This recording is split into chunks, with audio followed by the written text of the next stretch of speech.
बोंधू अशोक खरात याच्या सिन्नर तालुक्यातील मिरगाव इथल्या ईशान्येश्वर देवस्थान पुन्हा एकदा चर्चेत आलंय। पर्यटन स्थळांच्या यादीत समावेश नसतानाही निधी मंजूर झाल्याचा मुद्दा ऐरणीवर आलाय।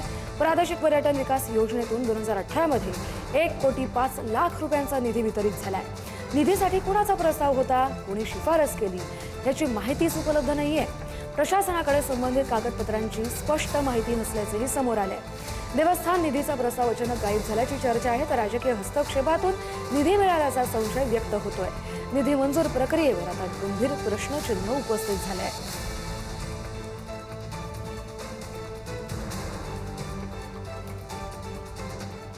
बोंधू अशोक खरात प्रकरणात नवी धक्कादायक माहिती समोर आली आहे।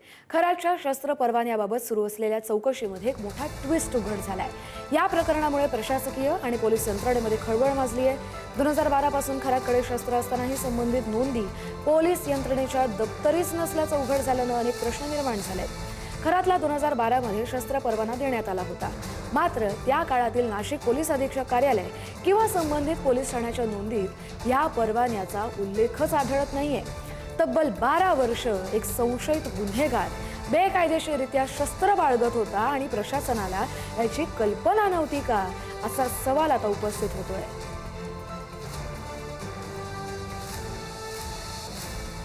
बोंधू अशोक खरातच्या मोबाईलमध्ये धक्कादायक माहिती मिळाली आहे। 2,500हून अधिक महत्त्वाच्या नंबरसाठी कोड वर्डचा वापर झालाय। नंबर कोडमध्ये सेव्ह केल्यानं तपास यंत्रणांसमोर मोठं आव्हान आहे। पीडित महिलांशी दुसऱ्या मोबाईलवरून संपर्क केल्याचा संशय व्यक्त होतोय। मोबाईलमधील डेटावरून तपास अधिक गतीनं सुरू झालाय।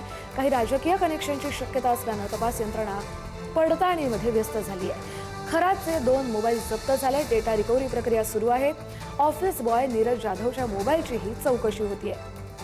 संपर्क क्रमांक एकमेकांशी जोडलेले आहेत का याचीही तपासणी केली जाते, तर या तपासातून आणखी धक्कादायक माहिती समोर येण्याची शक्यता आहे।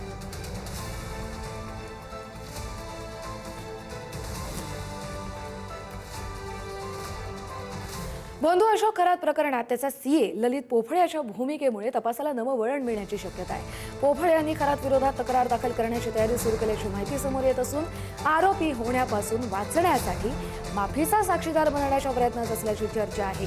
खरातच्या सगळ्या आर्थिक व्यवहारांची सूत्र पोफळे यांच्याकडे होती आणि त्यामुळेच या व्यवहारांबाबत त्यांच्याकडे महत्त्वाची माहिती असल्याचं मानलं जात आहे। विशेष म्हणजे शिवनिका ट्रस्टच्या माध्यमातून झालेल्या व्यवहारांवर पोलिसांनी लक्ष केंद्रित केलं असून 2018 मध्ये केवळ 4 लाखांची उलाढाल असलेल्या या ट्रस्टनं 2024 पर्यंत कोटींची झेप घेतल्यानं संशय अधिक गडद झालाय।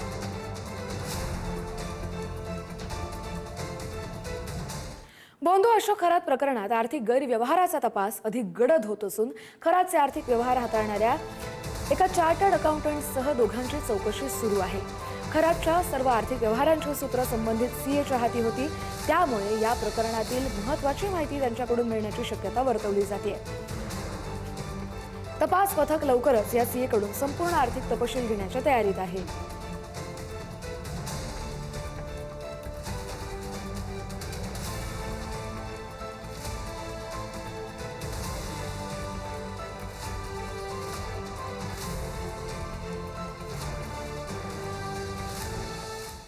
दोन 2009 मध्ये अशोक खरातनं शिवनिका संस्थान या ट्रस्टची स्थापना केली। या ठिकाणी 2010च्या सुमारास महादेवाचं भव्य ईशान्येश्वर मंदिर उभारण्यात आलं।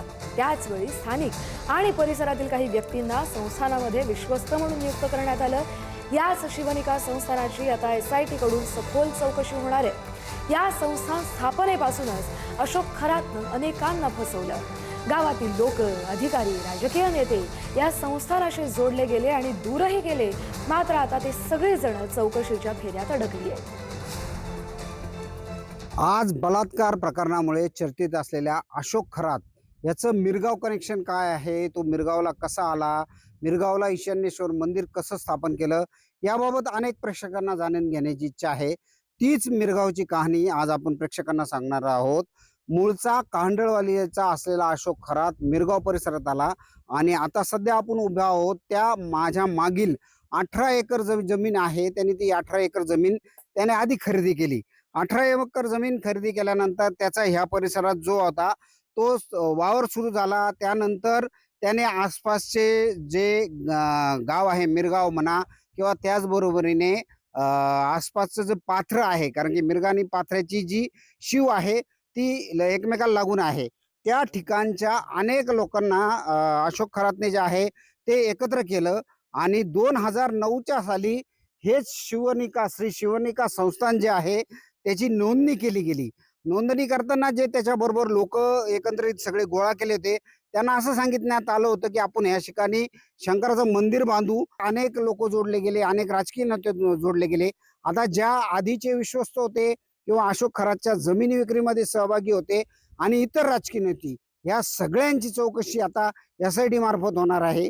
3 दिवस जी पोलीस कोठडी वाढवून मिळालेली आहे, त्या पोलीस कोठडीत अनेक जे हे संबंध आहे ते तपासले जाणार आहे. अनेक गोष्टी उजागर होण्याची शक्यता आहे.